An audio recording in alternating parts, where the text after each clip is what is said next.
जय श्री राम, जय बजरंगबली। क्या आप जानते हैं कि ज्येष्ठ मंगलवार व्रत और पुरुषोत्तम मास में आने वाला मंगलवार व्रत का क्या विशेष महत्व है? आज की इस दिव्य कथा में आप सुनेंगे मंगलवार व्रत का महात्म्य, संपूर्ण पूजा विधि, 2 चमत्कारी एवं शास्त्रों ग्रंथों पर आधारित व्रत कथाएं, हनुमान जी की आरती सहित पूर्ण व्रत विधान। कहा जाता है कि जो भक्त श्रद्धा और विश्वास से मंगलवार का व्रत करता है, उस पर संकट मोचन हनुमान जी की विशेष कृपा बनी रहती है। बाधाएं दूर होती हैं और जीवन में शक्ति, साहस व पॉजिटिविटी का संचार होता है। तो इस पावन कथा को अंत तक अवश्य सुने, सही जानकारी प्राप्त करें और हनुमान जी को प्रसन्न कर पूर्ण पुण्य लाभ प्राप्त करें। बोलिए पवन पुत्र हनुमान की जय। हमारा देश भारतवर्ष धर्मपारायण एवं व्रतों का देश है। हमारे यहाँ वार, मास, संक्रांति, तिथि आदि सभी के लिए अलग अलग व्रत हैं। प्रत्येक व्रत का अलग अलग महात्म और फल है।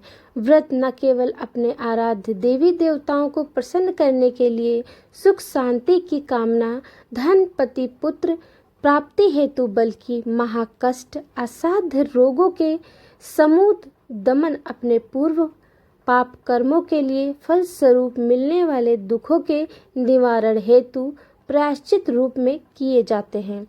वास्तव में संसार महासागर में मानव मात्र के जीवन रूपी नौका को पार लगाने वाले, मोह माया के बंधनों से मुक्त हो भगवान के ध्यान में लग मोक्ष की प्राप्ति में सहायक अगर कोई है तो यह व्रत है। बीमारी एवं शारीरिक कष्टों को दूर करने के लिए विभिन्न प्रकार के व्रतों का उल्लेख हमारे शास्त्रों में किया गया है। मानव को मिलने वाले सुख दुखों का मूल कारण उसके पाप एवं पुण्य कर्मों का फल है। पाप कर्मों के फल स्वरूप मिलने वाले कष्टों को दूर करने एवं अपने प्रायश्चित व्रत द्वारा ही संभव है। प्रायश्चित में दान, उपवास, जप, हवन, उपासना प्रमुख है। यह सब कार्य व्रत में ही किए जाते हैं। प्रायश्चित करने से पाप और रोग दोनों ही क्षीण हो जाते हैं और जीवन में आरोग्य एवं सौभाग्य की वृद्धि होती है। मंगल यदि जन्म लगन, वर्ष लगन, महादशा, प्रत्यांतर दशा आदि गोचर में अनिष्टकारी हो तो उसकी शांति के लिए मंगलवार का व्रत किया जाता है। मंगल के प्रदायक देवता का वार है। मंगलवार मंगल के देवता जब प्रसन्न हो जाते हैं तो अपार धन संपत्ति, राज सुख, निरोगता, ऐश्वर्य, सौभाग्य, पुत्र पुत्री प्रदान किया करते हैं। युद्ध विवाद में शत्रुओं पर विजय, नौकरी में उच्च पद की प्राप्ति, यह सभी मंगल की कृपा से ही मिलता है। दुर्भाग्यवश अगर मंगल देवता रुष्ट हो जाएं, अगर मंगल देवता नीच स्थान में हो, अर्थात मंगल की दशा बदलकर क्रूर हो जाए तो यह देव सुख, वैभव, भोग, संतान तथा धन को नष्ट कर दिया करते हैं। सुख, वैभव, संतान की प्राप्ति तथा दुख और कष्टों के निवारण हेतु मंगलवार का व्रत करना चाहिए। संभव की क्रूरता, रक्त विकार, संतान की चिंता, संतान को कष्ट, कर्जे को चुकाना, धन की प्राप्ति न होना आदि निवारण हेतु मंगलवार का व्रत अति उत्तम एवं श्रेष्ठ साधना है। श्री हनुमान जी की उपासना से वांछित मानसिक और संसारिक जनित पाप, उपपाप तथा महापाप से दूर होकर सुख, धन तथा यश लाभ होता है। सभी प्रकार के सुख, ऐश्वर्य, रक्त विकार, राज दरबार में सम्मान, उच्च पद प्राप्ति एवं पुत्र प्राप्ति के लिए मंगलवार का व्रत किया जाता है। मंगलवार व्रत की विधि। मंगलवार व्रत को प्रत्येक स्त्री पुरुष कर सकते हैं। मंगलवार के दिन प्रातःकाल उठकर अपमार्ग या ओगा की दतून करके तिल और आंवले के चूर्ण को लगाकर नदी, तालाब अथवा घर में स्नान करें। स्वच्छ लाल रंग के वस्त्र धारण कर लाल चावलों का अष्टदल कमल बनावे, उस पर स्वर्ण की मूर्ति बनवाकर प्रतिष्ठित करें। लाल अक्षत, लाल पुष्प, लाल चंदन एवं लाल धान्य, गेहूं, सूजी आदि के बने हुए पदार्थों का भोग लगावें। घर को गोबर से लीप कर स्थान पवित्र करें। फिर पत्नी सहित मंगल देवता का पूजन करें। मंगल देवता का ध्यान करें एवं उनके 21 नामों का जाप करें जो निम्नलिखित हैं।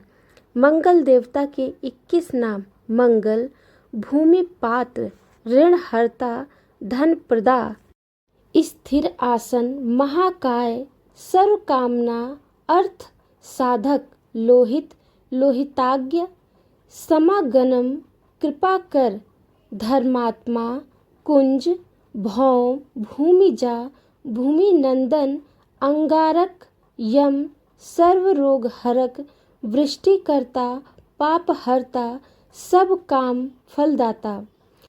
नाम जप के साथ सुख सौभाग्य की प्रार्थना करें। पूजन की जगह पर घी की 4 बातियों का चौमुखा दीपक जलावें। 21 दिन मंगलवार का व्रत करें और 21 लड्डुओं का भोग लगाकर वेद के ज्ञाता सुपात्र ब्राह्मण को दें। दिन में केवल एक बार ही भोजन करें। 21 व्रतों के अथवा इच्छा पूर्ति होने पर मंगलवार के व्रत का उद्यापन करें। उद्यापन के अंत में 21 ब्राह्मणों को भोजन कराकर यथाशक्ति स्वर्ण दान करें। आचार्य को सामर्थ्य अनुसार दक्षिणा देकर लाल बैल का दान करें। फिर स्वयं भोजन करें।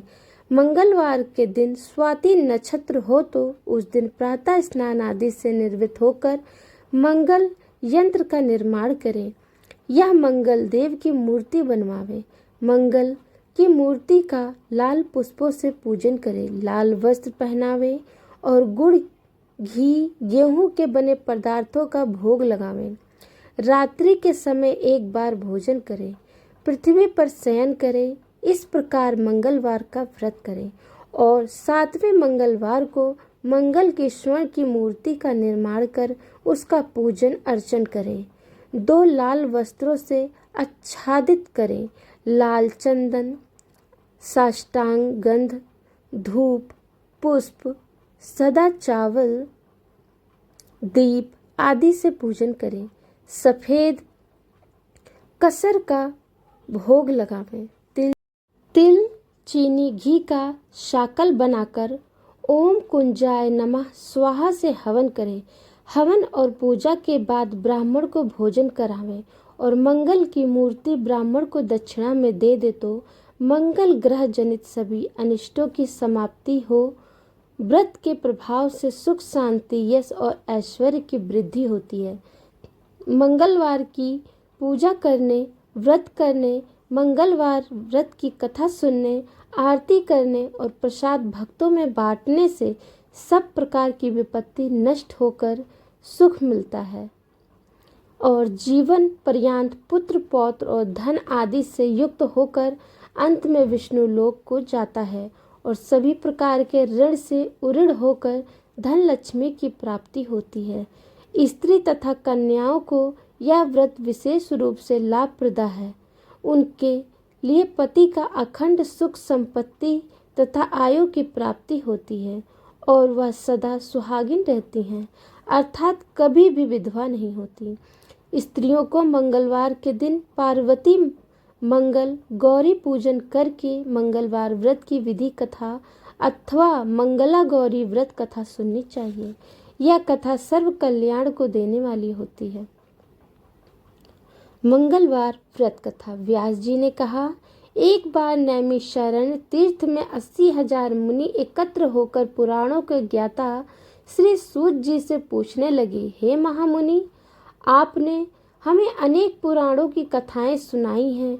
अब कृपा करके हमें ऐसा व्रत और कथा बताएं जिसके करने से संतान की प्राप्ति हो तथा मनुष्य को रोग, शोक, अग्नि, सर्व दुख आदि का भय दूर हो, क्योंकि कलयुग में सभी जीवों की आयु बहुत कम है।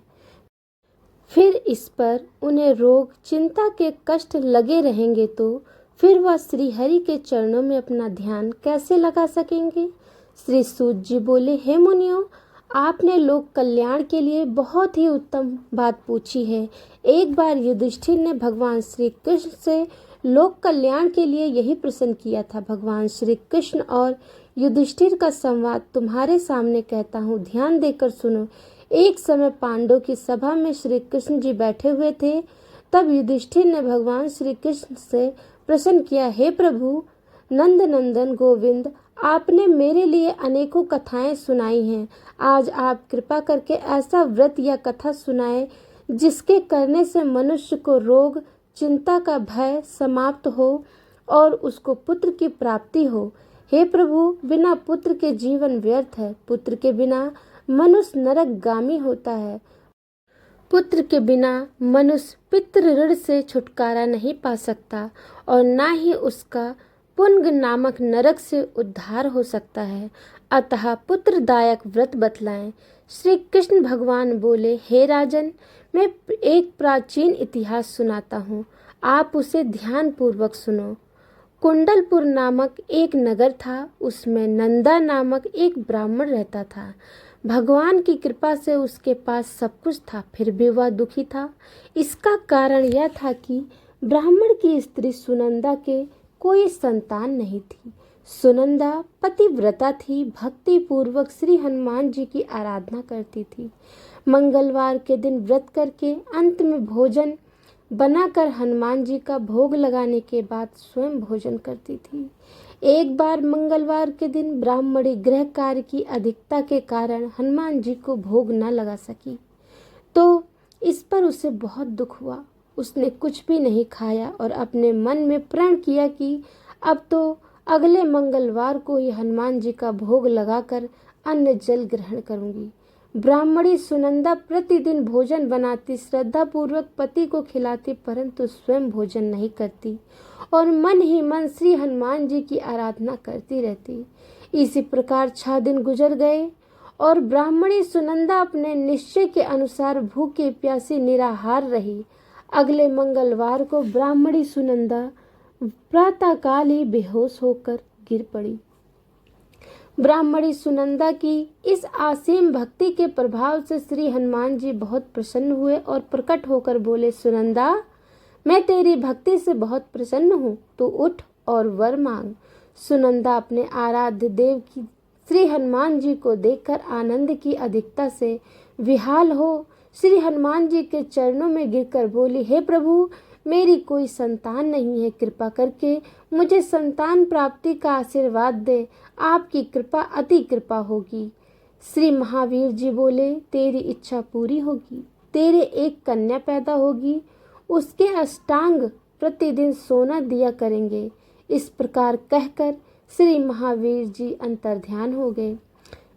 ब्राह्मणी सुनंदा बहुत हर्षित हुई और सभी समाचार अपने पति से कहा।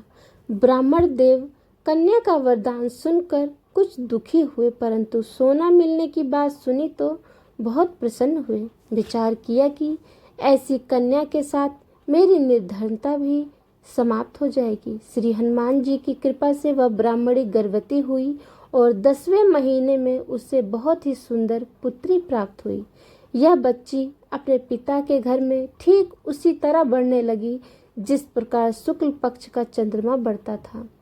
10वें दिन ब्राह्मण ने उस बालिका का नामकरण संस्कार कराया। उसके कुल पुरोहित ने उस बालिका का नाम रत्नावली रखा, क्योंकि यह कन्या सोना प्रदान किया करती थी। इस कन्या ने पूरे जन्म में बड़े ही विधान से मंगल देव का व्रत किया था। रत्नावली का अष्टांग बहुत सा सोना देता था। उस सोने से नंदा ब्राह्मण बहुत ही धनवान हो गया।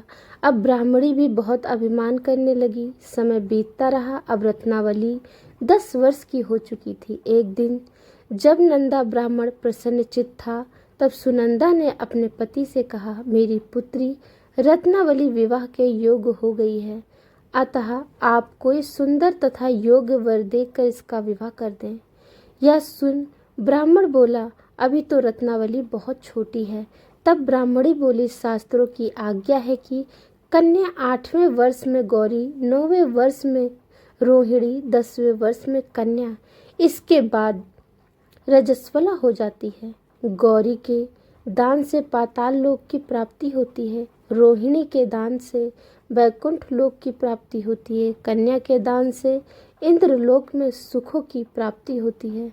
अगर हे पतिदेव रजस्वला का दान किया जाता है तो घोर नरक की प्राप्ति होती है।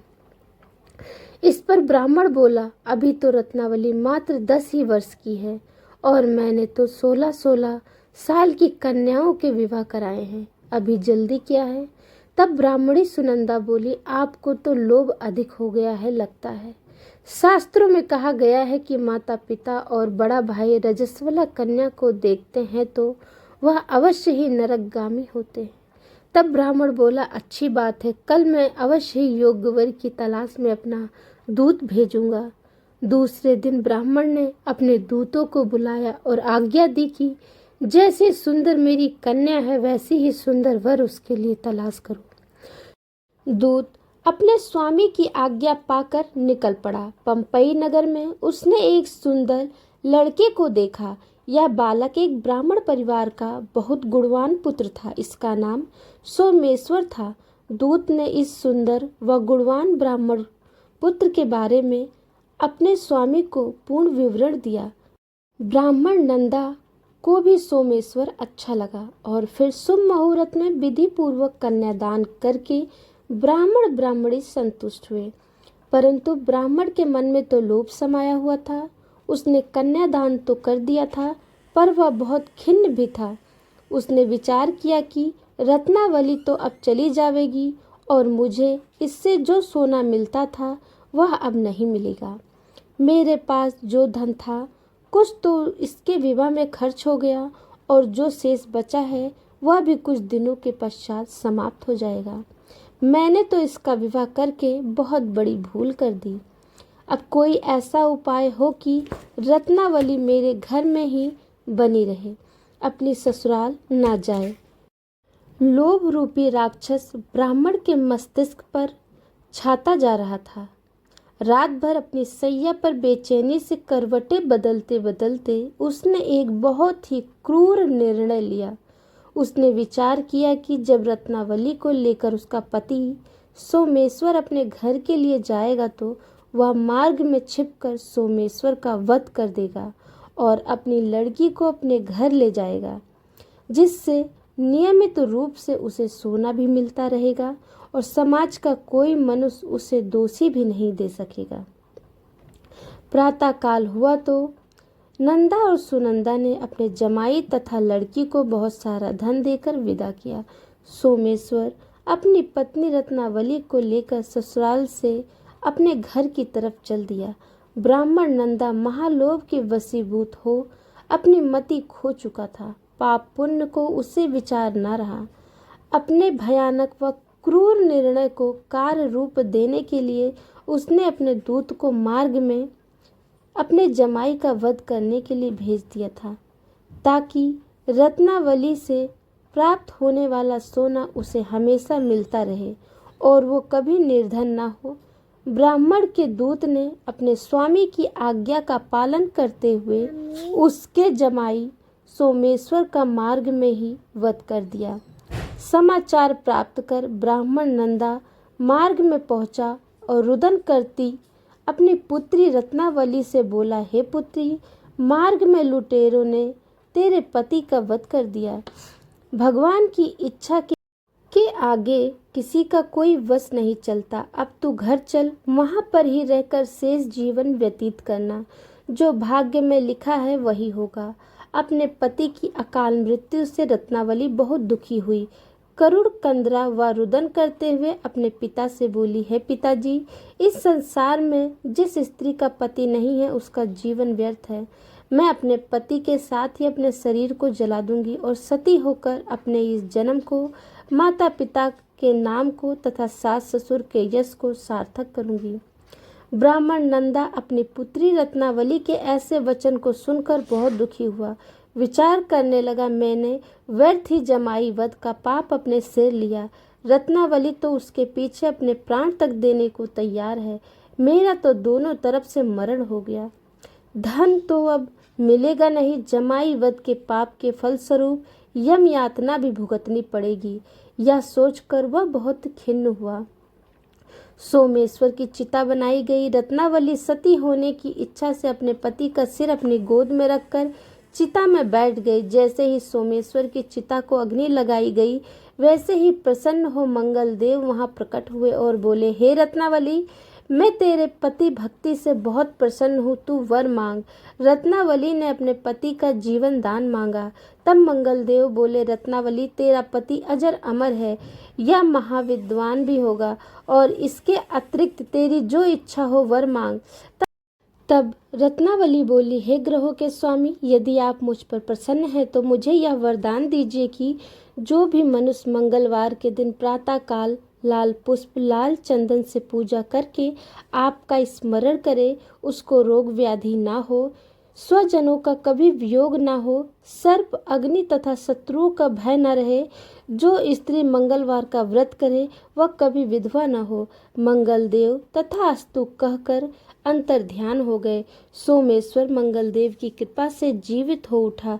रत्नावली अपने पति को पुनः प्राप्त कर बहुत प्रसन्न हुई और मंगल देव का व्रत प्रत्येक मंगलवार को करके व्रतराज और मंगल देव की कृपा से इस लोक में सुख ऐश्वर्य को भोगते हुए अंत में अपने पति के साथ स्वर्ग लोक को गई।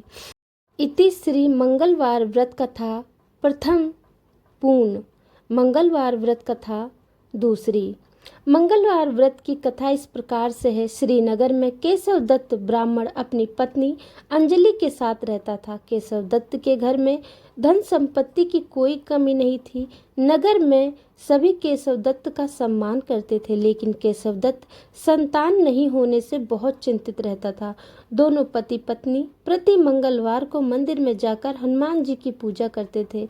विधिवत मंगलवार का व्रत करते हुए कई वर्ष बीत गए।